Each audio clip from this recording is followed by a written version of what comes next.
The excavators broke ground on a cold February morning in 2024. 27 years after 5 cousins disappeared without a trace from their family's remote lodge in the Texas Hill Country, federal agents finally had reason to dig. The ground-penetrating radar had detected something beneath the old stone foundation, something that shouldn't be there. Agent Rebecca Martinez stood at the edge of the excavation site, her breath fogging in the morning air. Behind her, the Hollow Creek Lodge sagged against the sky like a rotting tooth. Its windows were empty sockets. Its porch had collapsed years ago. For nearly 3 decades, this place had held its secrets close, swallowing questions, deflecting investigators, outlasting hope. But on this morning, the earth was about to speak.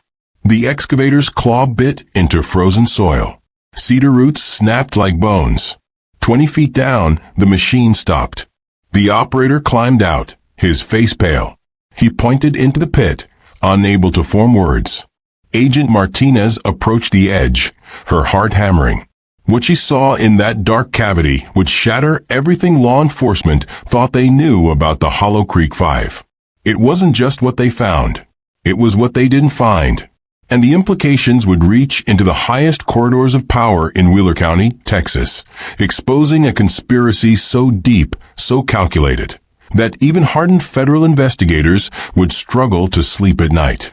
But before we can understand what the FBI discovered in that frozen ground, we need to go back.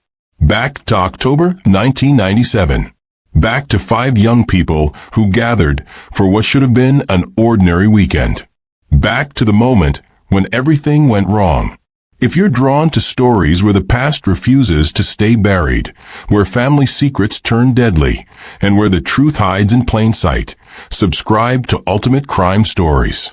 We dig deep into the cases that haunt us, the mysteries that consume us, and the darkness that lives closer than we think. Now, let me take you back to where this nightmare began. The autumn of 1997 came to the Texas Hill Country with the smell of cedar smoke and the promise of rain that never fell. The land lay parched, rivers reduced to silver threads, the limestone cliffs bleached white under an unforgiving sun. It was in this season, when the air itself seemed to hold its breath, that 5 cousins made their way to Hollow Creek Lodge. The lodge sat at the end of a gravel road that wound through cedar breaks and limestone outcroppings. To reach it, you had to know the turns by heart. The county had stopped maintaining the road years ago, and navigation signs had been swallowed by mesquite and prickly pear. The land here didn't welcome strangers. It never had. The structure itself was modest, built by hand in the 1960s by James Holloway, a man whose life story we'll return to later. Cedar planks formed the walls, weathered to a silver gray that blended into the surrounding forest. A stone chimney rose from the center, its mortar crumbling but still standing. The porch wrapped around 3 sides, its boards warped from decades of heat and occasional flood. A swing hung from rusted chains on the front porch, creaking even when the air was still, as if pushed by invisible hands. To the Holloway family, this lodge represented something sacred. It was the gathering place, the home base, the physical manifestation of their grandfather's dream that family, no matter how scattered by time and distance and petty grievances, would always have a place to return. But by October 1997, that dream had begun to fray. James Holloway had died 18 months earlier, and his death had exposed fault lines in the family that no one had wanted to acknowledge. There were whispered arguments about the estate, questions about money that didn't add up, old resentments surfacing like corpses from a shallow grave. The family had fractured, cousins losing touch, holidays celebrated separately, phone calls going unreturned. It was Thomas Holloway who decided enough was enough. At 24, Thomas was the eldest of the cousins, and the one most likely to play peacemaker. He was in his 2nd year at the University of Texas Law School, already carrying himself with the measured seriousness of someone destined for courtrooms and depositions. His friends described him as intense but fair, the kind of person who couldn't let an injustice slide, even a small one. Thomas had been close to his grandfather, closer than anyone else in the family, perhaps. They'd spent long weekends at the lodge, fishing in the creek, talking about everything from politics to philosophy. James had told Thomas stories about building the lodge with his own hands, about buying the land when it was worth next to nothing, about the deals he'd made to secure the family's future. But in the months after James's death, Thomas had begun asking questions. Questions about land titles, about financial records that didn't match up, about transactions his grandfather had made that seemed, when examined closely, deeply strange. Thomas kept a small leather notebook with him at all times now, filling it with dates and figures and names in his neat, tight handwriting. When his mother asked what he was working on so obsessively, he would only say, "I'm making sure we understand what Grandpa really built here." It was Thomas who sent out the emails in early October, urging his cousins to meet at the lodge for one weekend. No parents. No distractions. Just the five of them, like old times. He framed it as a reunion, a chance to reconnect and maybe heal some of the family wounds. But those closest to him suspected Thomas had another agenda entirely. The first to arrive was Claire Bennett, 23 years old and already carrying herself like someone older. Life had worn her down in ways that showed in the set of her jaw and the wary look in her eyes. She'd been living in Dallas for 2 years, working 2 jobs to keep herself afloat while taking night classes toward a business degree she wasn't sure she wanted. Claire had always been the practical one, the cousin who balanced checkbooks and remembered birthdays and called out bullshit when she saw it. She pulled up to the lodge in her aging Toyota just as the sun was setting, painting the cedar trees gold. When she stepped out, she stood for a long moment just looking at the place. How small it seemed now. How fragile. As a child, this lodge had felt enormous, a castle made of wood and stone where anything was possible. Now she could see it for what it was, an old man's vanity project, slowly being reclaimed by the wilderness. Thomas was waiting on the porch, and when Claire saw him, something in her chest loosened. They'd always understood each other, even when they disagreed. Thomas came down the steps and pulled her into a hug that lasted longer than either expected. "I wasn't sure you'd come," he said. "I almost didn't," Claire admitted. "But you said it was important." Thomas glanced back at the lodge, then at the notebook visible in his shirt pocket. "It is. More important than I realized when I first asked everyone here." Before Claire could press him, another car came rattling up the drive. Jacob Reese arrived with his guitar case in one hand and a 6-pack of cheap beer in the other. At 22, Jacob was the peacemaker, the one who could defuse tension with a joke or a song. He dropped out of community college the year before, much to his parents' disappointment, and now worked construction while playing gigs at local bars on weekends. He had an easy smile and a way of making everyone feel like they were the most interesting person in the room. The prodigal cousins return, Jacob announced, setting down the beer to embrace first Thomas, then Claire. "God, how long has it been?" 2 years.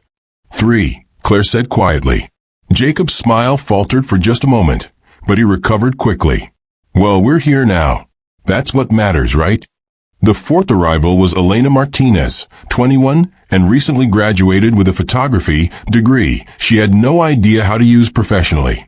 Elena had always been the observer, the one who hung back and watched, who noticed things others missed. She'd brought her camera, a somewhat battered Nikon that she wore around her neck like a talisman.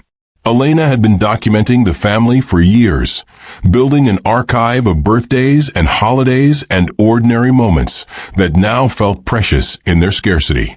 She started filming as soon as she got out of her car, capturing Thomas and Claire and Jacob on the porch, the golden light, the lodge behind them with its broken windows and sagging roof. "Are you going to film everything this weekend?" Jacob asked, laughing. "That's the plan," Elena said. "Someday we'll want to remember this."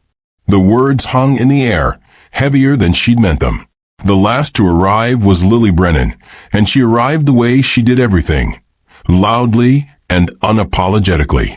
At 19, Lily was the youngest and the wildest, the cousin who'd been arrested twice for minor possession, who dropped out of high school and gotten her GED, who changed jobs and boyfriends with dizzying frequency. Her car was a beat-up Mustang with a broken muffler that announced her presence half a mile before she appeared. Music thumped from her speakers as she pulled in, some angry rock song that made the windows rattle. She tumbled out of the car with too much energy, her dyed black hair falling into her eyes, her clothes all ripped denim and band t-shirts. "Let's get this party started," she yelled, pulling a bottle of whiskey from her passenger seat. Thomas stepped forward, his expression unreadable. "Lily, you made it." "Barely. This road is a nightmare. You sure Grandpa didn't build this place out here specifically to keep people away?" She looked at the lodge and wrinkled her nose. "Jesus, it's even worse than I remembered. Are we sure this thing won't collapse on us?" "It stood for 40 years, Thomas said. "It'll hold one more weekend." The five of them stood together in the fading light, and for a moment, looking at Elena's footage later, you can see the truth of them. Five young people connected by blood and history, brought together by a mixture of nostalgia and obligation, and in Thomas's case, something darker, something urgent. They carried their bags inside as night fell. The interior of the lodge smelled of dust and mouse droppings and old wood. Furniture sat beneath white sheets like ghosts. The stone fireplace dominated the main room, blackened by decades of fires. Thomas had arrived early and stocked the kitchen with basic supplies: bread, peanut butter, hot dogs, beer. It wasn't much, but it would sustain them for 2 nights. They chose their rooms. Thomas took the small bedroom that had been their grandfather's. Claire claimed the room she'd always slept in as a child. Jacob and Lily would share the bunk room. Elena set up in a tiny space that might have once been a storage closet, but which had a window with a view of the creek. As they settled in, Thomas built a fire. The kindling caught quickly, flames licking up the chimney. The warmth pushed back the October chill, and slowly, tentatively, the cousins began to relax into each other's presence. Jacob pulled out his guitar and played old songs they all knew. Claire opened beers and passed them around. Even Lily, usually too restless to sit still, curled up on the couch and sang along. Elena filmed it all, her camera capturing the firelight on their faces, the easy laughter, the way Thomas kept checking his notebook even as he smiled. They talked about everything and nothing, jobs and relationships, and the slow dissolution of the family after their grandfather's death. Claire mentioned that she'd heard their parents arguing about money, about what James had left behind and who deserved what. Jacob said his mom hadn't spoken to Claire's mom in over a year, something about a misunderstanding that had calcified into a grudge. "That's what this weekend is about," Thomas said quietly. "We can't let the old generation's problems become ours. We're better than that." Lily snorted. "Are we, though? I mean, look at us. College dropout, burnout, workaholic, art school graduate with no job prospects, and whatever the hell I am. We're a mess, Tommy." "We're family," Thomas corrected. "That's what matters." Around midnight, the conversation began to wind down. Lily had drunk too much and was getting sloppy. Claire's eyes were heavy. Even Jacob's guitar playing had become slower, more contemplative. They agreed to call it a night, to reconvene in the morning for breakfast and a hike down to the creek. Elena's camera captured the last moments before they dispersed to their rooms. Thomas, standing by the fire, staring into the flames, his notebook open in his hands. Claire pausing at her bedroom door, looking back at him with an expression of concern. Jacob taking one last pull from his beer before heading down the hallway. Lily stumbling slightly, laughing at herself. Elena herself, visible briefly in a mirror, her face serious, as if she knew she was documenting something more important than a simple reunion. The last frame on Elena's camera showed the main room, empty now except for dying embers in the fireplace. The timestamp read 12:47 a.m., October 11th, 1997. There was a blur of light in the corner, as if the camera had moved suddenly, or as if someone had walked past the lens faster than the shutter could capture. And then nothing. By dawn, Hollow Creek Lodge was silent. The cars sat in the gravel drive, their metal skin cold with dew. The front door hung slightly open, though no one could later say whether it had been left that way or forced. Inside, the coffee pot sat unplugged on the counter, filled with water, but never turned on. The hot dogs Thomas had bought remained in the refrigerator, untouched. Beds were slept in, blankets thrown back, as if someone had risen in a hurry. But the cousins were gone. All 5 of them. Vanished without a trace. It would be 2 full days before anyone realized something was wrong. Thomas's mother, Patricia, had tried calling the lodge's landline on Sunday afternoon when her son didn't check in as promised. The phone rang and rang unanswered. She told herself he was probably out hiking, that cell service was non-existent out there, that there was no reason to worry. By Monday afternoon, when none of the cousins had returned and none could be reached, Patricia called the Wheeler County Sheriff's Department. Sheriff Harold Brooks responded personally, driving out to Hollow Creek Lodge with 2 deputies. What they found bewildered them. The cars, the belongings, the food, Elena's camera sitting on the kitchen table. Everything suggested the cousins had simply stood up and walked away from their lives. But where? And why? And most troubling of all, together or separately. The initial investigation was cursory at best.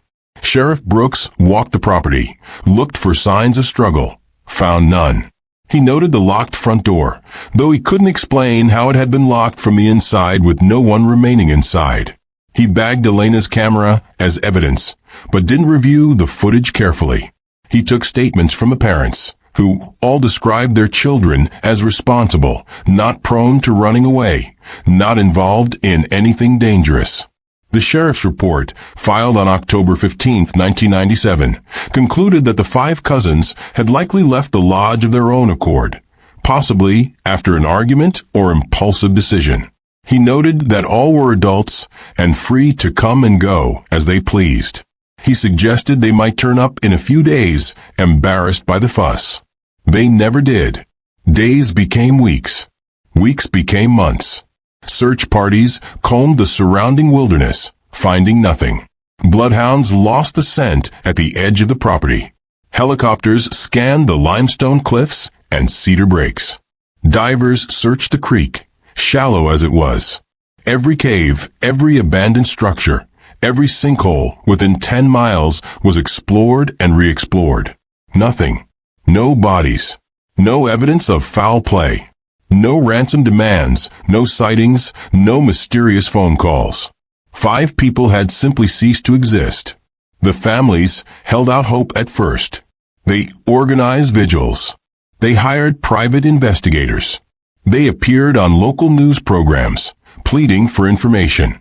Patricia, Thomas's mother, became the public face of the families, her grief transforming into a fierce, desperate energy that wouldn't accept unsolved as an answer. But as the first anniversary passed, then the second, then the 5th, hope curdled into something else. Resignation, bitterness, a slow acceptance that whatever had happened at Hollow Creek Lodge would remain a mystery forever. The families fractured further. Some blamed others for not supervising the cousins more closely. Some whispered that Thomas had been involved in something dangerous, that his obsessive note-taking meant he'd stumbled onto something that got them all killed. Some believed the cousins had made a suicide pact, though nothing in their lives suggested such desperation. Some clung to the fantasy that they'd run away together, started new lives somewhere far away, and might one day come home. The lodge was boarded up. The property, tied up in legal disputes over James Holloway's estate, sat abandoned. Vandals broke windows. Weather warped the boards. Nature began the slow work of reclamation, vines creeping up the walls, animals nesting in the eaves. Wheeler County moved on. The Hollow Creek 5 became a local legend, the kind of story teenagers told each other around campfires. There were rumors, of course. Whispers about what James Holloway had really been involved in, about corruption in the sheriff's department, about secrets buried deep in the hill country soil. But rumors don't bring back the missing. They don't answer the questions that wake grieving mothers at 3 in the morning. They don't fill the empty chairs at Thanksgiving dinner. 27 years passed. The cousins would be in their 40s now, if they'd lived. Thomas would be 51. Lily, the baby, would be 46. Whole lives unlived. Children never born.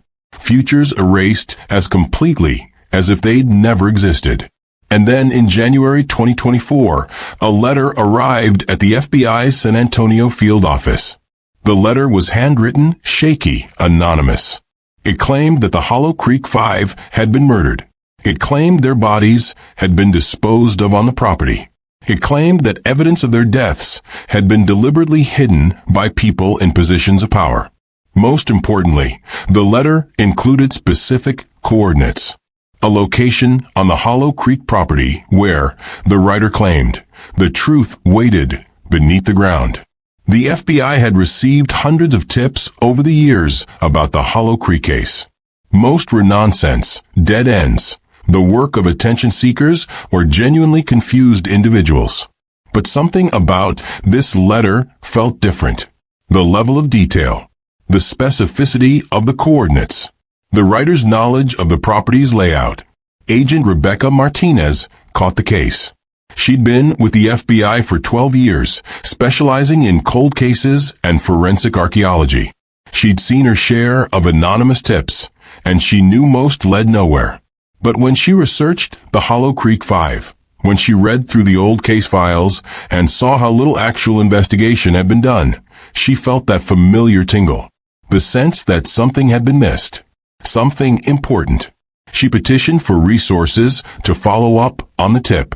In February 2024, nearly 27 years to the day after the cousins vanished, federal agents arrived at Hollow Creek Lodge with ground-penetrating radar, excavation equipment, and a forensic team.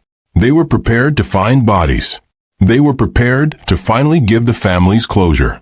What they found instead would crack open a conspiracy that reached back decades, exposing corruption, cover-ups, and crimes that went far beyond 5 missing cousins. But I'm getting ahead of myself. Because to understand what the FBI discovered, we need to understand something else first. We need to understand Margaret Lane. Because Margaret was there that October weekend in 1997. Or, rather, she was supposed to be. And the guilt of her absence, the terrible knowledge that she'd been spared by pure chance, had haunted her every day for 27 years. When the FBI came knocking on Margaret's door in February 2024, asking if she'd be willing to return to Hollow Creek Lodge, to face the place where her cousins had vanished, she had a choice to make. She could say no. She could protect herself from the pain of remembering. She could let the past stay buried. Or she could go back. She could face the truth, whatever it was. Margaret chose truth. And that choice would change everything. What did the FBI discover that shocked the nation?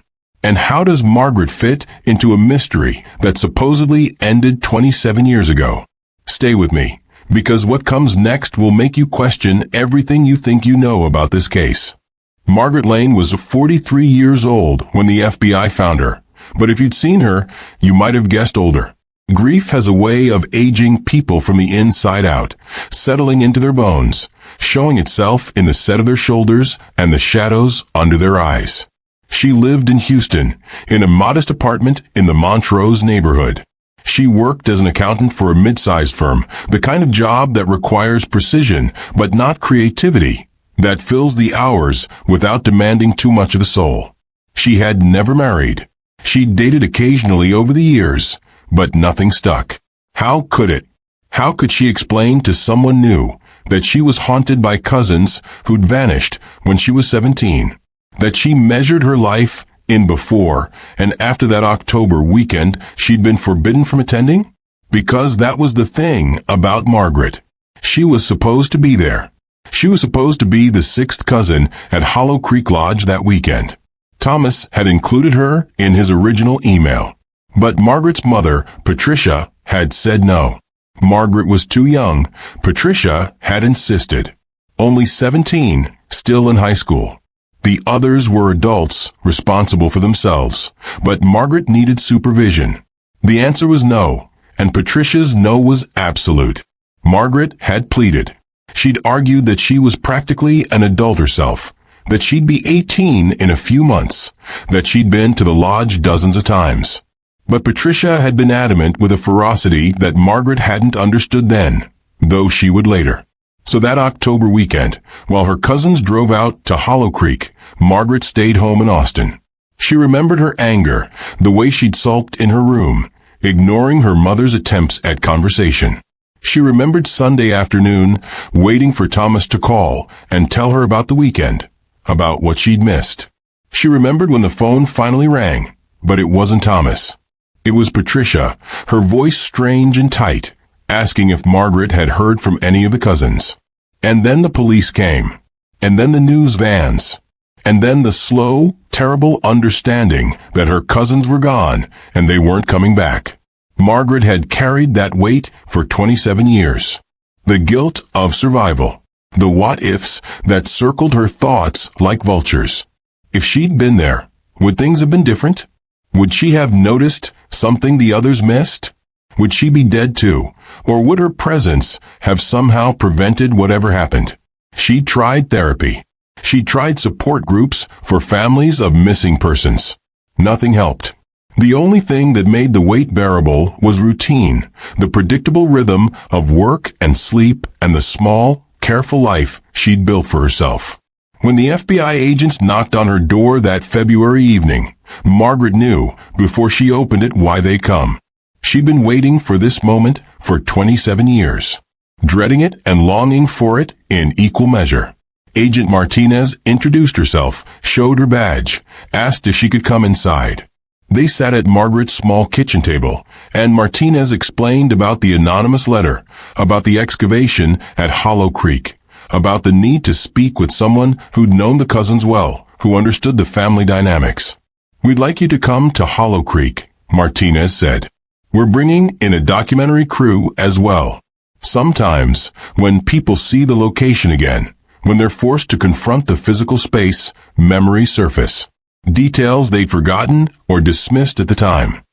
Margaret's hands shook as she reached for her coffee mug. A documentary crew?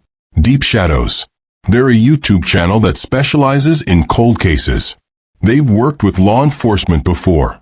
Sometimes the public attention helps shake loose information. Martinez leaned forward. "I know this is asking a lot. But Margaret, we're close to something. I can feel it. And I think you might be the key." Margaret looked out her window at the Houston skyline, the lights beginning to twinkle as dusk settled. She thought about her cousins. Thomas with his serious eyes and his notebook.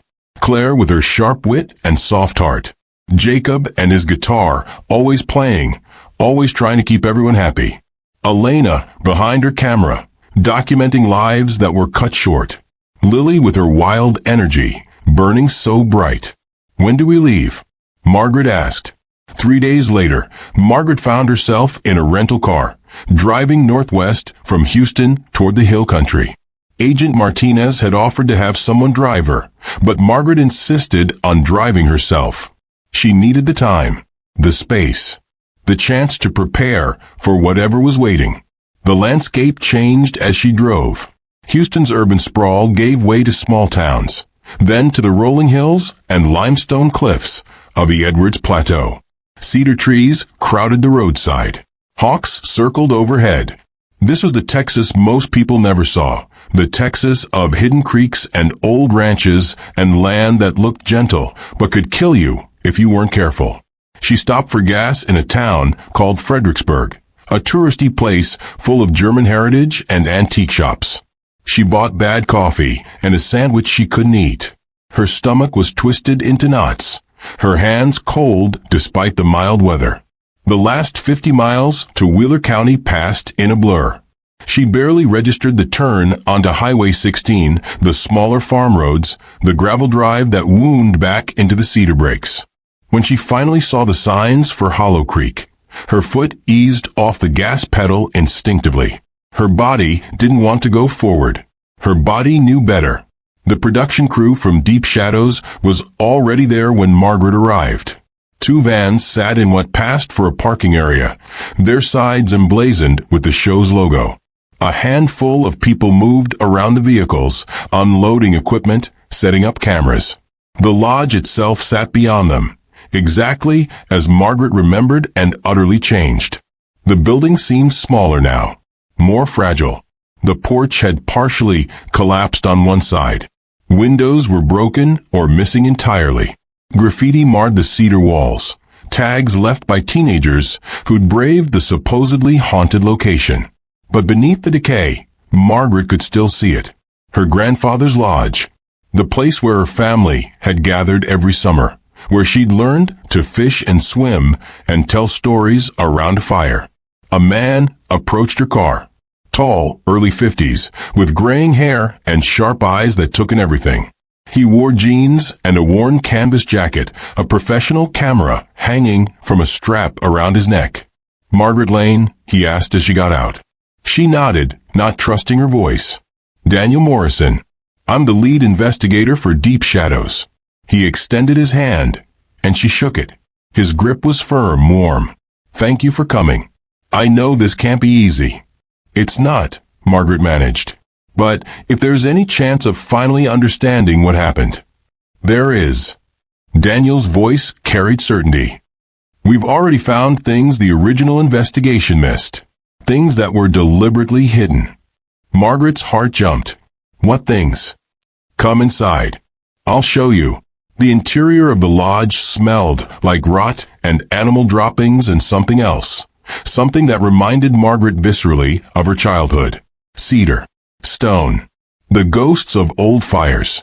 The production crew had set up lights, harsh LEDs that pushed back the shadows, but made everything look staged, unreal.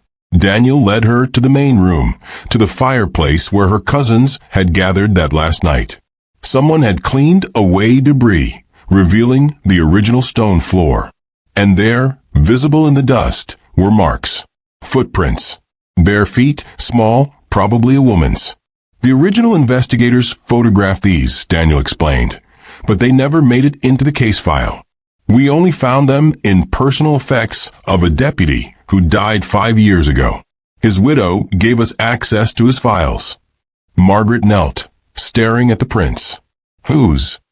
We don't know yet, but they're facing away from the sleeping areas and toward the front door, as if someone left in a hurry, or was taken. Margaret's skin prickled. 27 years, and this evidence had been hidden.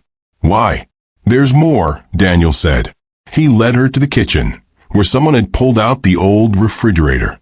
Behind it, visible now that the appliance had been moved, words were carved into the cedar wall. Deep gouges, as if made with a knife or something sharp.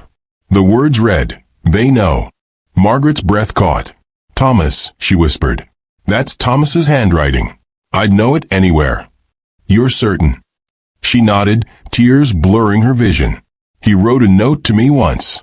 The angles of his letters, the way he formed his Ys. That's him." She looked at Daniel. "But what did he mean?" "They know what?" "Who are they?" Daniel pulled out a small notebook, flipping through pages covered in neat writing. "That's what we're trying to figure out. But Margaret, there's something you need to understand. Your grandfather, James Holloway. The more we dig into his background, the more we find that doesn't add up. Property transactions. Business partners with questionable histories. Money that appeared and disappeared without clear explanation." Margaret's hands clenched into fists. "You're saying my grandfather was involved in something illegal?" "I'm saying he was involved in something. Whether it was illegal, I don't know yet. But I think Thomas found out. I think that's what his notebook was about. The one witnesses said he carried everywhere that weekend. And I think that's why they vanished." The implications hit Margaret like a physical blow. Her family, her beloved grandfather, the man who'd taught her to fish, who'd told her stories, who'd built this lodge with his own hands. If he'd been involved in something criminal, if that involvement had led to her cousin's deaths? "I need air," Margaret said abruptly, pushing past Daniel and out onto the collapsed porch. She stood there, gulping down the cedar-scented air, trying to steady herself. The sun was setting, painting the sky in shades of orange and purple. It was beautiful out here. It had always been beautiful. How could something so terrible have happened in a place so lovely? Behind her, she heard Daniel follow. He didn't speak, just stood nearby, giving her space but making his presence known. After a long moment, Margaret said, "Tell me everything. I need to know." So Daniel told her about the forensic analysis of the lodge, about financial records they'd obtained through FOIA requests, about witnesses who'd been too afraid to speak in 1997, but who were willing to talk now, with the protection of federal investigation, about patterns that suggested the original investigation had been deliberately stonewalled. "There was a man," Daniel said, "who did business with your grandfather. Name of Charles Brennan. He owned a ranch about 20 miles from here. After your cousins vanished, Brennan sold his ranch and moved out of state. We tracked him down last month. He's in his 80s now, living in Albuquerque." And Margaret, when we asked him about James Holloway, about Hollow Creek, he got scared. Really scared. Said some things are better left buried. Where is he now? Agent Martinez is bringing him in for formal questioning. He doesn't want to talk, but he doesn't have much choice anymore. Daniel paused. "There's something else. The excavation starts tomorrow. The anonymous letter gave us specific coordinates. A location about 100 yards from the lodge near the creek." Margaret understood what he wasn't saying. Tomorrow they might find bodies. Tomorrow she might finally know for certain that her cousins were dead. "I want to be there," she said. "When you dig, I need to be there." Daniel nodded. Agent Martinez cleared it. "But Margaret, you should prepare yourself. Whatever we find, it's not going to be easy." "Nothing about this has ever been easy," Margaret said. "At least this way we'll know." That night, Margaret stayed in a motel in the nearest town, a place called Harper's Bend.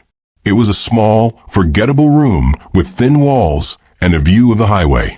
She lay in bed, unable to sleep, staring at the ceiling. Her mind raced with questions, with fears, with the terrible weight of impending answers. Around midnight, her phone buzzed. A text from an unknown number. "Stop digging. Some secrets should stay buried." Margaret's heart hammered. She showed the text to Agent Martinez, who'd given Margaret her personal number. Martinez called back immediately. "Did you recognize the number?" "No. It's not one I know. We'll trace it." "Margaret, this is important. Someone doesn't want us looking into this. That means we're getting close. Or it means I'm in danger," Margaret said quietly. "You're under FBI protection. Nothing's going to happen to you. But Margaret, if you want to stop, if this is too much, no one would blame you." Margaret thought about Thomas carving those words into the wall. "They know." She thought about 27 years of not knowing, of carrying the weight of unanswered questions. She thought about her mother, Patricia, who died 3 years ago, never learning what happened to her son. "I'm not stopping," Margaret said. "Whatever's buried out there, it's time to dig it up." The excavation began at dawn. Federal agents had cordoned off the area, yellow tape fluttering in the morning breeze. The equipment rolled in: a backhoe, ground-penetrating radar, forensic tents, portable lights. Agent Martinez coordinated everything, her voice calm and professional as she directed the team. Margaret stood at the edge of the site, watching. Daniel and his crew filmed everything, cameras capturing the moment the first shovelful of earth was removed. The soil was hard, clay-like, reddish-brown. It would be slow going. Hours passed. The sun climbed higher, warming the October air. Workers rotated in and out, the backhoe digging carefully. Agents with screens sifting through every bucket of dirt. Margaret's legs ached from standing, but she couldn't make herself sit. Couldn't look away. It was just after noon when someone shouted. The backhoe stopped. Workers crowded around the pit. Agent Martinez jumped down, kneeling in the dirt, brushing at something with gloved hands. Her face had gone pale. "Margaret," she called up. "You need to see this." Margaret's legs barely carried her to the edge of the excavation. She looked down into the pit, and her world tilted. It wasn't a body. It was a metal box, about the size of a briefcase, rusted but intact. Someone pulled it up, set it on the ground, brushed away the dirt. Martinez worked at the latch, which had corroded but still functioned. She pried it open. Inside were papers, dozens of them protected by plastic sleeves. And on top, a small leather notebook. Margaret knew that notebook. She'd seen Thomas writing in it 100 times. "Is that," she started. "Is," Daniel confirmed, his camera capturing everything. "That's Thomas's notebook. The one witnesses said he had with him that weekend." Martinez carefully removed the notebook, opened it. Her eyes scanned the pages, widening with each line. Finally, she looked up at Margaret. "Margaret, I think your cousin uncovered something much bigger than anyone realized. And I think that's why they disappeared." She paused. "I think we need to read this together. All of it. Because if what Thomas wrote here is true, this case involves people who are still alive, still powerful, and still very dangerous. What did Thomas discover in the weeks before he vanished? What secrets did James Holloway take to his grave? And why would someone bury this evidence rather than destroy it completely? The answers are in that notebook. And they're about to tear open a conspiracy that reaches higher than anyone imagined." Thomas Holloway's notebook was read aloud in a conference room at the FBI's temporary field office in Harper's Bend. Present were Agent Martinez, 2 other federal investigators, Daniel Morrison and his documentary crew, and Margaret. The room was windowless, fluorescent lights humming overhead, the air conditioning too cold. Margaret wrapped her arms around herself as Martinez began to read. The first entries were dated 6 months before the cousins vanished. April 1997. Thomas's handwriting was neat, precise, each word carefully formed. April 12th. Went through Grandpa's papers today. Found deed transfers that don't match what Mom told me about the property. Hollow Creek wasn't 200 acres like we thought. It was 2,000. What happened to the rest? Martinez flipped forward. April 28th. Talked to the county clerk. She got nervous when I asked about the Holloway property. Said some records were sealed by court order. Why would land records be sealed? More entries. May, June, July. Thomas digging deeper, finding more inconsistencies. Property that James Holloway had purchased for pennies and sold for thousands. Business partnerships with men whose names appeared in newspaper articles about corruption and fraud. Money moving through accounts and patterns that made no sense for a man who'd worked as a rural dentist. Then, in August, the tone of the entries changed. August 3rd, found the ledger. It was hidden in Grandpa's safe deposit box. Mom had the key, but never opened it. I don't think she wanted to know. The ledger goes back 30 years. Names, dates, amounts. Payments for what? To whom? Some of the initials I recognize. CB must be Charles Brennan. He and Grandpa were in business together. But what business? August 15th. Brennan's ranch is adjacent to Hollow Creek. I drove out there today. Saw something that made me sick. Behind his barn, there's a concrete pad. Fresh. Recently poured. And nearby disturbed earth. Like something was buried. I couldn't get close without him seeing me, but I took photos. August 22nd. The more I research, the worse it gets. Grandpa wasn't just a dentist. He was part of something. A network. I found references to the group in his papers. No names, just initials. But they met regularly. Made decisions. About what? September 1st. I think I know what they were doing. Land speculation is part of it. But there's more. Hollow Creek sits on top of an aquifer. Water rights. In Texas, water is worth more than oil if you know how to control it. I found contracts. Sales to development companies. Prices that seem low until you realize what's really being sold. Not just land. Access. Control. Power. September 10th. Called Claire. Need to talk to someone I trust. She thinks I'm paranoid, but she agreed to come to the reunion. I'm going to show everyone what I found. We need to decide as a family what to do with this information. September 18th. Someone broke into my apartment. Nothing taken, but my files were disturbed. Someone's watching me. I'm scared, but I can't stop now. Grandpa built our family on lies. We deserve to know the truth. The final entry was dated October 9th, 1997, 2 days before the cousins gathered at Hollow Creek. October 9th, got a call today. Man didn't give his name. Said I was asking questions that would get people hurt. Said my family would suffer if I didn't stop. I told him to go to hell.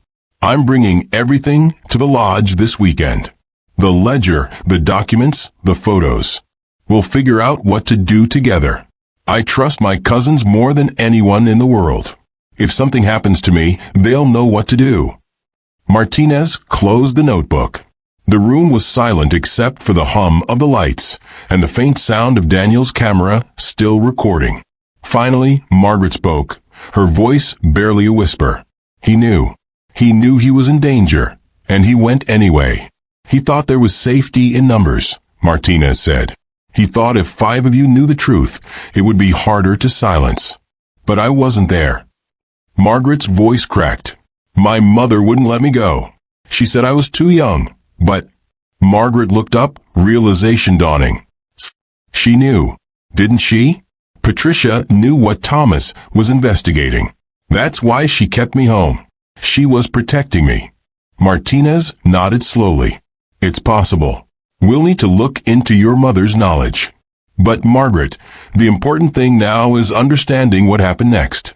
We have Thomas's notebook, but we still don't have the ledger he mentioned, or the photos, or the documents he said he was bringing to the lodge. They're not in the box? Daniel asked. No, just the notebook. Martinez looked at the metal box sitting on the evidence table. Someone buried this after the fact, after the cousins vanished. Someone who wanted us to find it eventually, but not right away. Who? Margaret asked. Who would do that? Someone with a conscience, Martinez said. Someone who was part of what happened, but couldn't live with it. Daniel leaned forward. What about the actual coordinates? Where the box was buried. It was specific, down to GPS coordinates. That's not something you guess. Whoever wrote that anonymous letter knew exactly where to dig. Which means they were there when it was buried, Martinez agreed. We're working on handwriting analysis of the letter. And we're bringing in Charles Brennan tomorrow. If anyone can tell us what really happened, it's him. The team broke for the evening, but Margaret couldn't rest. She returned to her motel room and sat on the bed, Thomas's words echoing in her mind. The ledger, the photos, the documents. Where were they? If they'd been with Thomas at the lodge, what happened to them? She thought about the lodge itself, about Thomas's final message carved into the wall. They know, not they knew. Present tense. As if the threat was still active.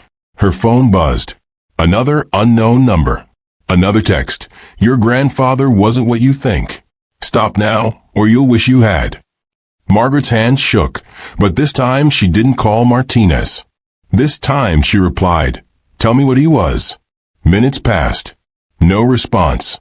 Margaret was about to give up when her phone rang. She answered without thinking. Hello. A man's voice, old and raspy. Margaret Lane. Who is this? Someone who knew your grandfather. Someone who was there.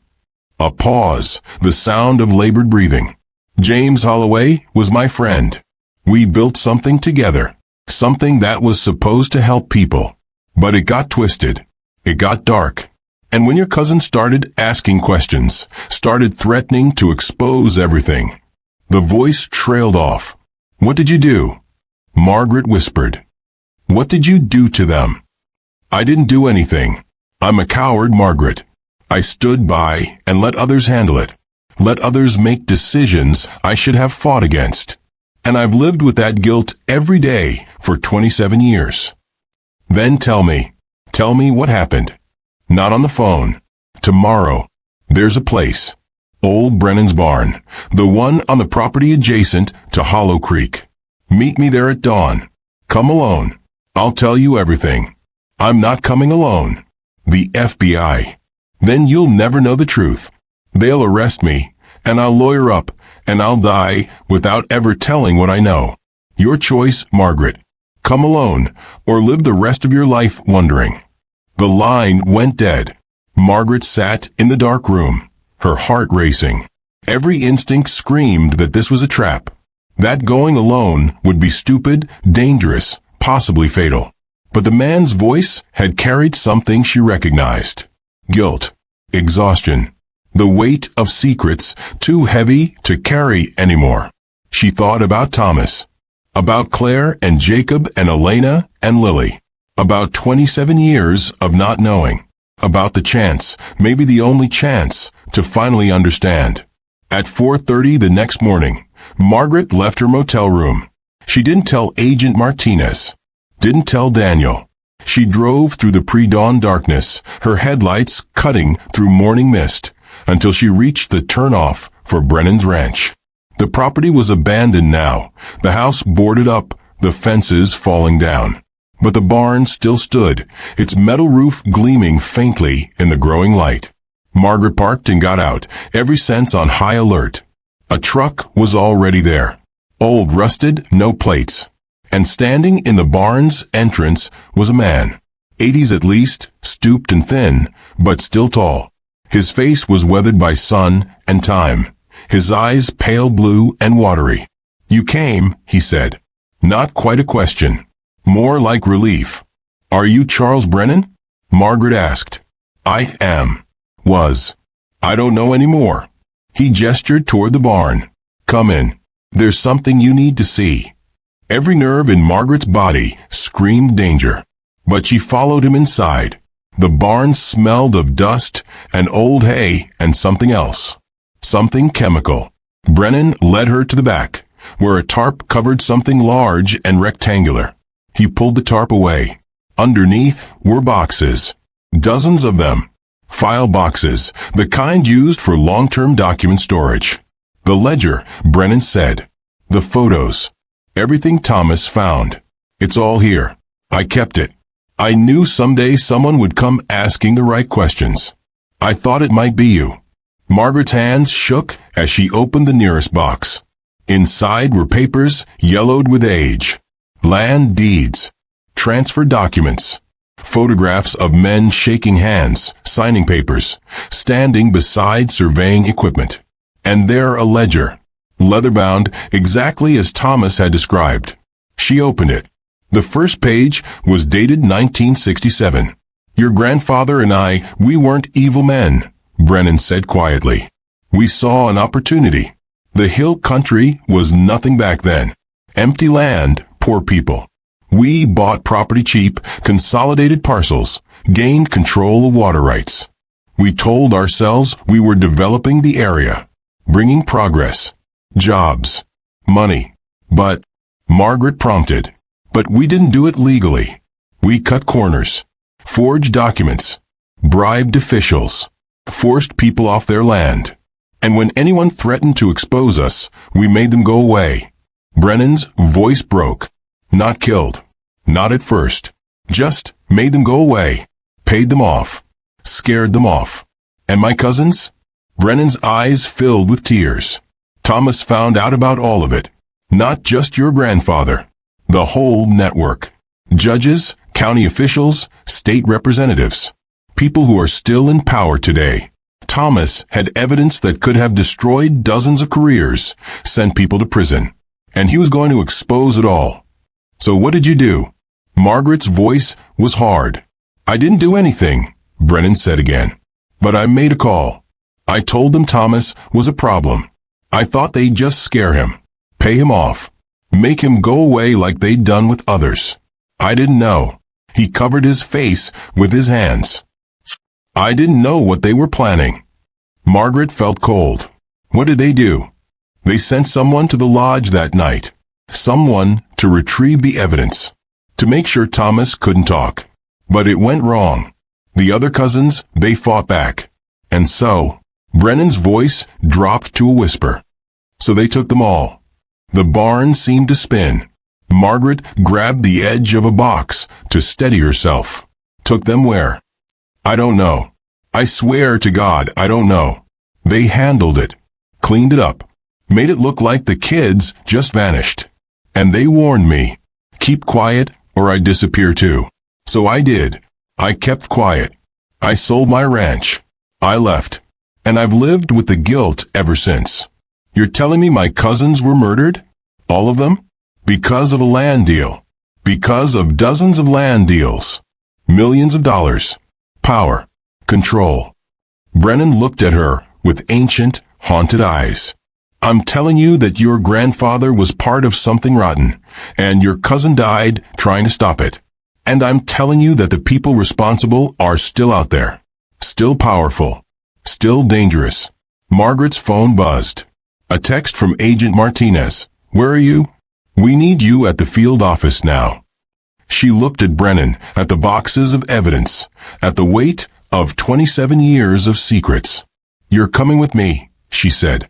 You're going to tell all of this to the FBI. You're going to give them names. And then you're going to live with whatever consequences come. Brennan nodded slowly. I know. That's why I called you. I'm tired, Margaret. I'm so tired of carrying this. They loaded the boxes into Margaret's car. The sun was fully up now, painting the sky brilliant orange. As they drove toward Harper's Bend, toward the FBI field office, toward whatever came next, Margaret felt something shift inside her. Not relief. Not exactly. But purpose. Direction. For the first time in 27 years, she knew what happened to her cousins. And she was going to make sure everyone else knew too. But are the 5 cousins really dead?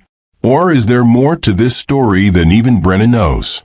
Because remember, the FBI's excavation found Thomas's notebook, but not bodies.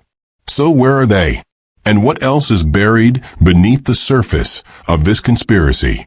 The interrogation of Charles Brennan lasted 14 hours. Margaret wasn't allowed in the room, but she watched through one-way glass as Agent Martinez and her team methodically extracted every detail of the conspiracy. Brennan talked, his voice steady, relieved even, as if confession was oxygen to a drowning man. He named names. County Commissioner William Sutherland, who'd approved fraudulent land transfers. Judge Harrison Webb, who'd sealed court records to hide illegal water rights sales. State Representative Marcus Holland, who'd pushed through legislation favoring the conspirators.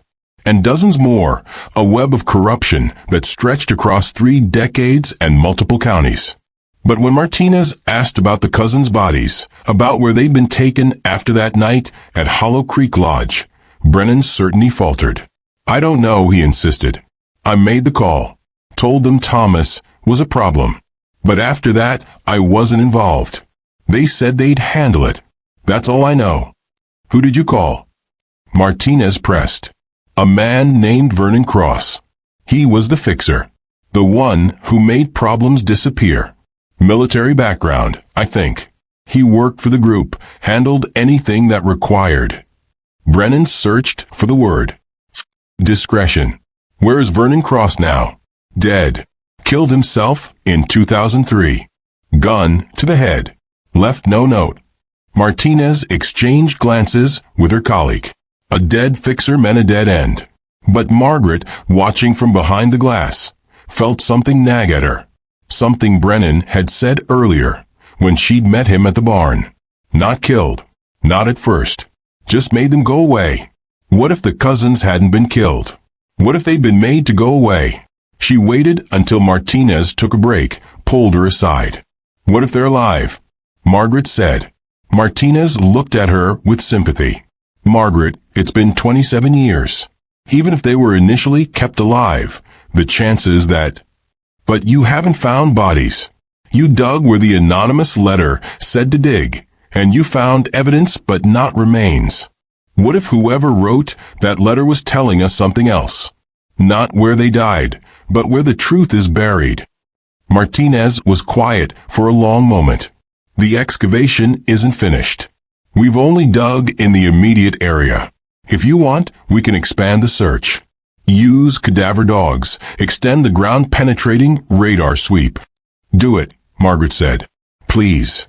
I need to know for certain. The expanded search took 3 days. Cadaver dogs swept the entire Hollow Creek property and found nothing. Ground-penetrating radar detected no anomalies consistent with human remains. It was as if the cousins had literally vanished into thin air. But on the third day, a forensic team examining the lodge itself made a discovery. Behind a false panel in the floor of what had been James Holloway's bedroom, they found another hidden space. And inside that space, 5 driver's licenses, 5 social security cards, 5 birth certificates, the cousins' identification documents, all of them. This is how you make someone disappear, Martinez explained to Margaret. You take away their identity. Without ID, they can't open bank accounts, can't get jobs, can't access any of the systems we use to track people.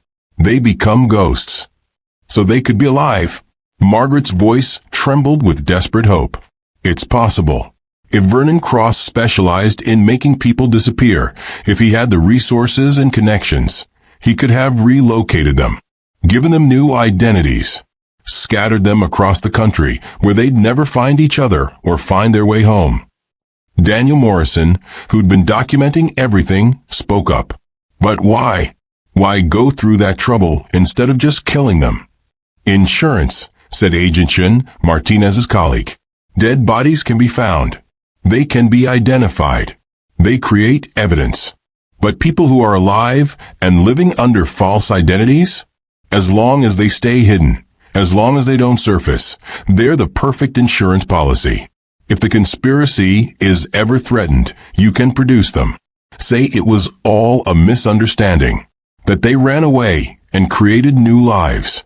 The criminals look bad, but not as bad as if there were bodies. Margaret's mind raced. 27 years. If her cousins were alive, they'd be in their 40s and 50s now. They might have families, jobs, entire lives built on false foundations. Would they even remember who they'd been? Would they want to be found? We need to find them, Margaret said. Even if they don't remember, even if they've built new lives, they deserve to know the truth. We're trying, Martinez said. We've cross-referenced facial recognition databases, dental records from Jane and John Does, missing persons reports that might match. We've contacted Vernon Cross's known associates. But Margaret, this could take years. The trail is 27 years cold. Then we make it hot again, Daniel said. We release the documentary. We put the story out there. Maybe one of them is watching. Maybe someone who knows something is watching. We turn this from a cold case into a national conversation. Martinez hesitated. That could be dangerous. If the conspirators think we're close to finding the cousins, they might try to silence them permanently. Or, Margaret countered, it could be protective. Once the story is public, once everyone knows, it becomes harder to make people disappear. Transparency is safety. They debated for hours, weighing risks and benefits. Finally, Martinez agreed. We'll coordinate the release carefully. Make sure we have protected details ready. But yes, let's bring this into the light. The documentary was titled Hollow Creek, The Conspiracy to Erase 5 Lives. It premiered on YouTube 3 weeks later. Daniel Morrison's narration laid out the entire story. James Holloway's corruption, Thomas's investigation, the anonymous tip, Brennan's confession, the discovery of the hidden identification documents, and the theory that the cousins might still be alive.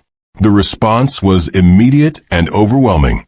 Within 24 hours, the video had 2 million views. The comment section exploded with theories, leads, claimed sightings. Some were clearly nonsense, but others had the ring of truth. A woman in Oregon wrote, I work with someone who matches the description of Claire Bennett. She's about the right age, and she has a faded scar on her left hand exactly where you described. But her name is Karen White, and she insists she's never been to Texas.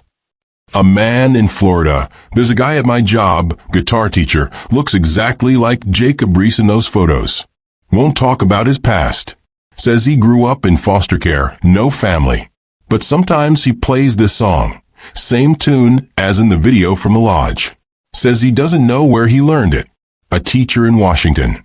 One of my students has an aunt who could be Elena Martinez. She's a photographer, never married, very private. The resemblance is striking. Each lead was investigated. Most were dead ends, cases of mistaken identity or people seeking attention. But three leads had investigators going on planes, knocking on doors, asking questions. Margaret waited in Harper's Bend, unable to focus on anything else. Agent Martinez had warned her not to get her hopes up. 27 years was a long time.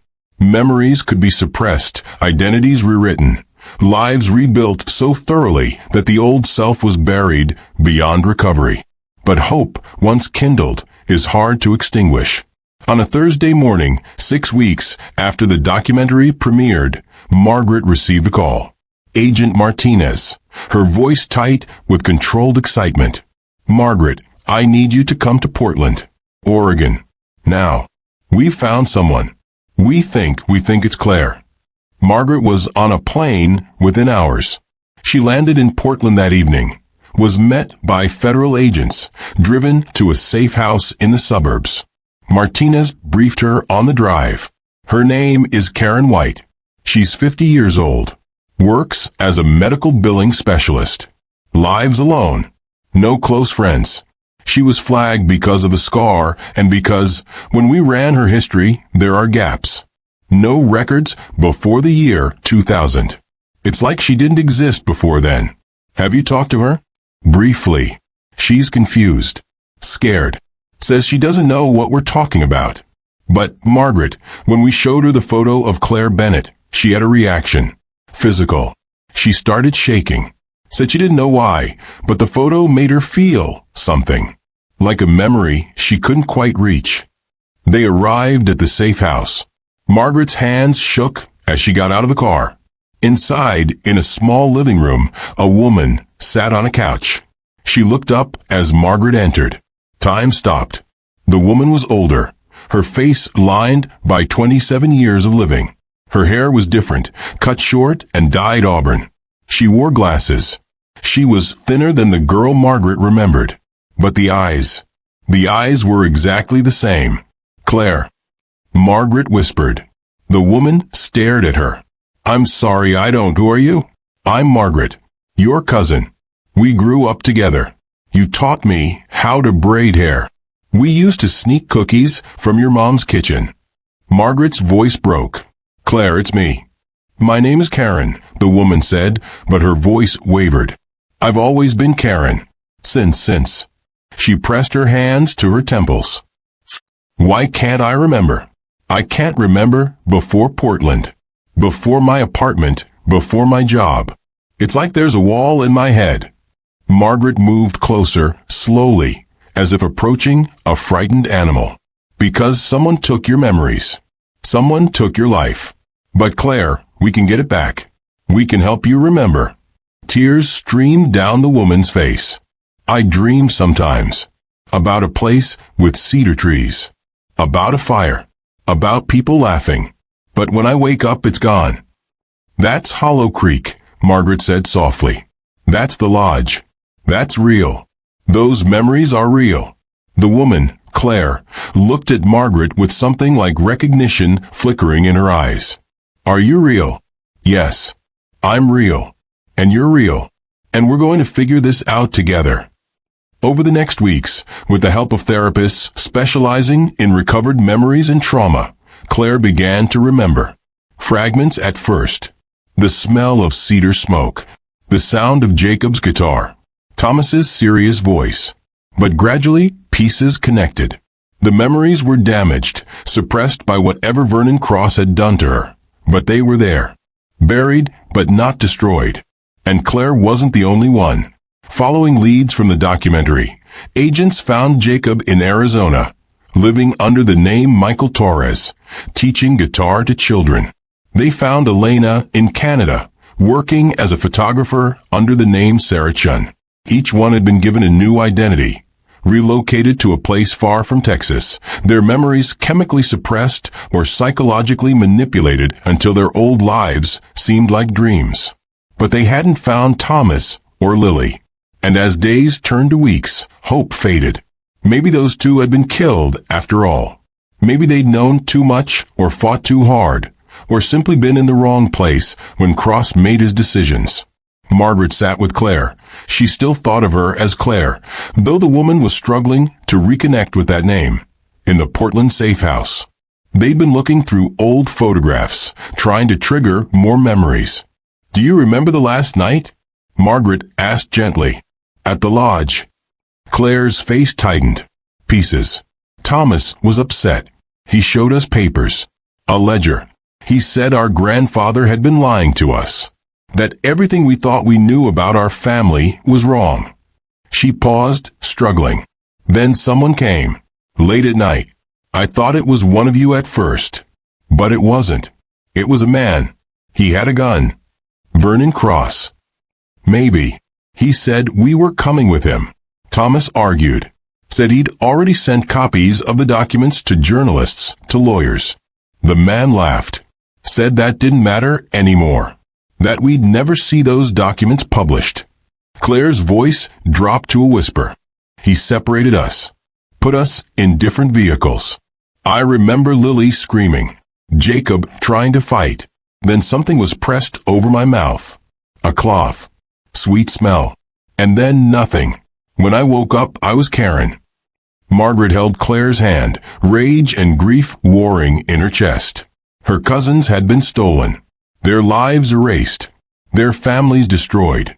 All to protect a land deal. All to hide corruption. "We're going to make them pay," Margaret said. "Everyone involved. They're going to pay for what they did." But even as she said it, she knew that justice, if it came at all, would be incomplete.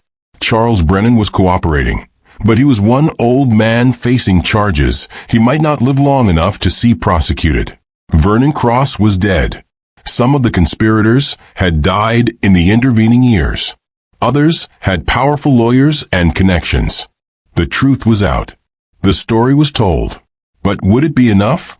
The answer came on a cold January morning, exactly 28 years after the cousins vanished.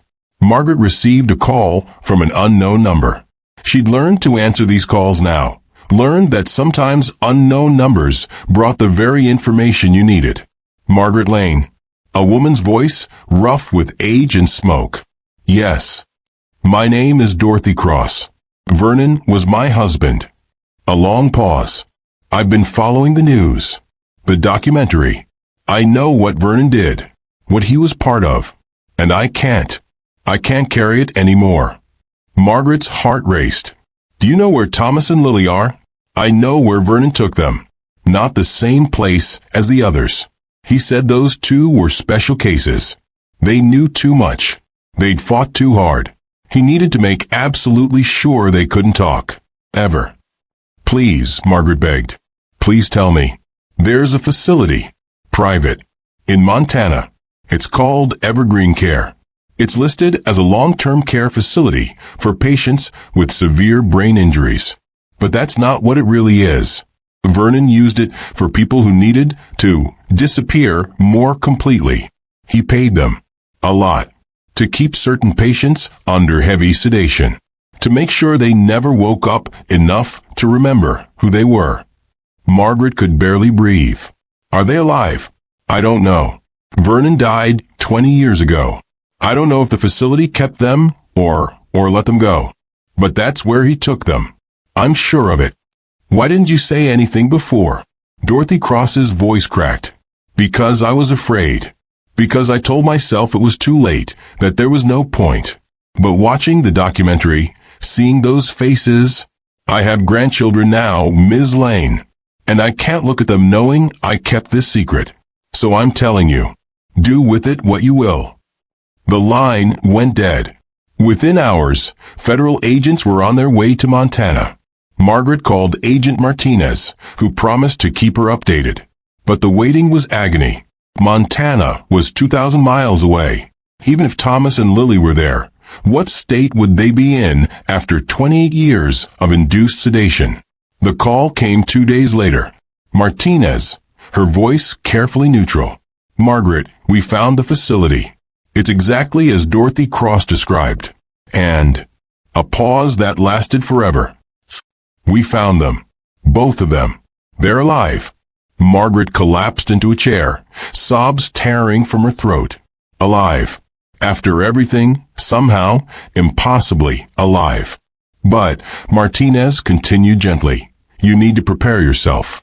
28 years of sedation has done significant damage. Neurologically, physically. They're awake now off the medications, but the recovery will be long.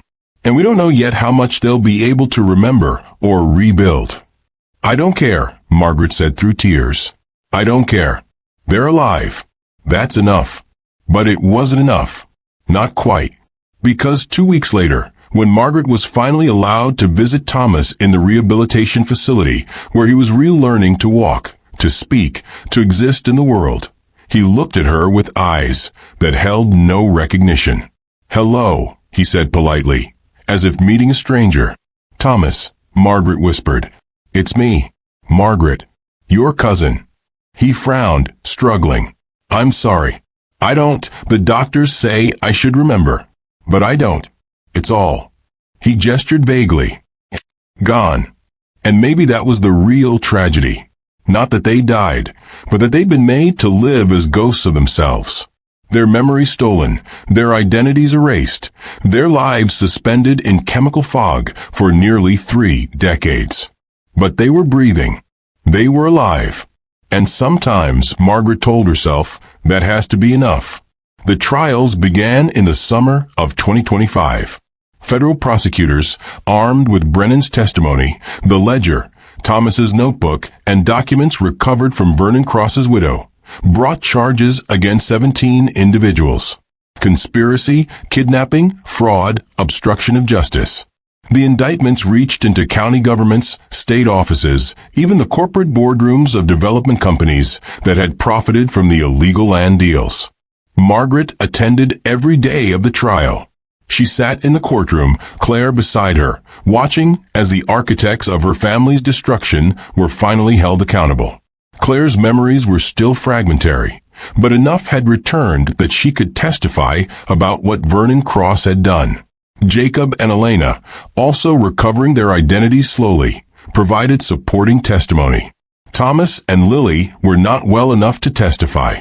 Thomas remained in rehabilitation, his brain slowly healing from decades of chemical suppression. He'd regained some motor functions, some language. But the vibrant, curious young man who'd investigated his grandfather's corruption was gone, replaced by someone quieter, more distant, as if part of him remained in that fog. Lily had fared slightly better. Her natural resilience, the wildness that had defined her at 19, had somehow protected her. She'd been awake for 3 months now, and was relearning the world with the enthusiasm of a child. She didn't remember the lodge, or the cousins, or the night they were taken. But she was alive, and that fierce spark, dimmed but not extinguished, gave Margaret hope. The verdicts came in October 2025, 28 years and 1 month after the cousins vanished. Guilty on most counts. Commissioner Sutherland, 15 years. Judge Webb, 20 years. Representative Holland, 25 years. Others received various sentences, some pleading out, some fighting to the bitter end. Charles Brennan, who'd cooperated fully, received a reduced sentence of 8 years. He would likely die in prison, his ranch seized, his name forever associated with corruption and kidnapping. The families of the Hollow Creek Five received monetary settlements from the convicted conspirators and from the state of Texas, which admitted to failures in the original investigation. But money couldn't return the years that had been stolen, couldn't restore the memories that were lost, couldn't undo the damage. Margaret used her settlement to establish a foundation. The Hollow Creek Project, dedicated to helping victims of conspiracy and corruption, to supporting families of the missing, to ensuring that cases like hers didn't fall through the cracks of indifferent justice systems. She also bought the lodge. The property had been seized during the investigation, but was eventually auctioned. Margaret outbid everyone, determined to reclaim this place. Not to rebuild it as it was, but to transform it into something new, something healing. She hired contractors to tear down the rotting structure and build something better. A retreat center. A place where families of missing persons could come, could gather, could support each other. Where survivors of trauma could heal surrounded by cedar and limestone and the sound of flowing water. On the first anniversary of finding her cousins alive, Margaret stood in the newly completed center. The sun set through floor-to-ceiling windows, painting the Texas sky in shades of orange and gold. Claire stood beside her, stronger now, remembering more each day. Jacob was teaching a guitar class in one of the rooms. Elena had opened a photography studio in town and was documenting the center's construction. Thomas and Lily were still in care facilities, still healing, still finding their way back. But they were alive. They were safe. And someday maybe they'd stand here too. I keep thinking about Grandpa, Claire said quietly. About how he built the original lodge with his own hands. About how he thought he was building something for the family. And instead he built our prison. He built both, Margaret said. The good and the bad. That's what people do. We're complicated. We're capable of love and corruption, of building and destroying. Do you forgive him? Margaret considered. I don't know. Maybe forgiveness isn't the point. Maybe the point is understanding, learning, making sure we don't repeat his mistakes. She looked at Claire. We survived. Despite everything, we survived. And we're going to make sure this place stands for something better than secrets and lies. The Deep Shadows documentary had been watched over 50 million times. It had sparked investigations into cold cases across the country. It had reunited other families with missing loved ones. It had proven that even the deepest conspiracies, given enough time and enough persistence, could be exposed. But for Margaret, the numbers didn't matter. What mattered was standing here with Claire, watching the sunset, knowing that against impossible odds, her family had been returned to her. Incomplete, changed, damaged in ways that would never fully heal, but returned. And in a world where so many families of missing persons never got answers, never got closure, never got their loved ones back, that felt like a kind of miracle. As the sun dipped below the horizon, Margaret whispered a promise to the darkening sky, to her grandfather, whose legacy was complicated and terrible and real, to Thomas, who'd fought for truth and paid a price no one should have to pay, to all 5 cousins who'd been stolen from her. We'll remember, she said. We'll tell the story. And we'll make sure no one else disappears into silence. Behind her, in the retreat center, lights flickered on. Warm, welcoming. A beacon in the Texas night. Hollow Creek Lodge was gone. But in its place, something better had been built. Something that honored the lost and protected the found. Something that turned a place of tragedy into a place of hope. And maybe that was the best anyone could ask for. To take the broken pieces of the past and build something new. Something that acknowledged the pain without being consumed by it. Margaret turned away from the sunset and walked back inside, where her cousin waited, where healing continued, where life, messy and difficult and precious, went on. The Hollow Creek 5 had not been erased. Not completely. Their story was told. Their names remembered. Their lives, however disrupted, continuing. And in the end, that was enough. The investigation into the Hollow Creek conspiracy continues. New leads emerge regularly. Some of the powerful individuals involved have not yet been identified. Some of the money trails remain hidden. But the 5 cousins, Thomas, Claire, Jacob, Elena, and Lily, are no longer missing. They're healing, rebuilding, reclaiming the lives that were stolen from them. If this story moved you, if you believe in the power of truth to overcome even the deepest darkness, then I invite you to subscribe to Ultimate Crime Stories. We're committed to telling the stories that matter, to giving voice to the victims who've been silenced, to pursuing justice even when it takes decades.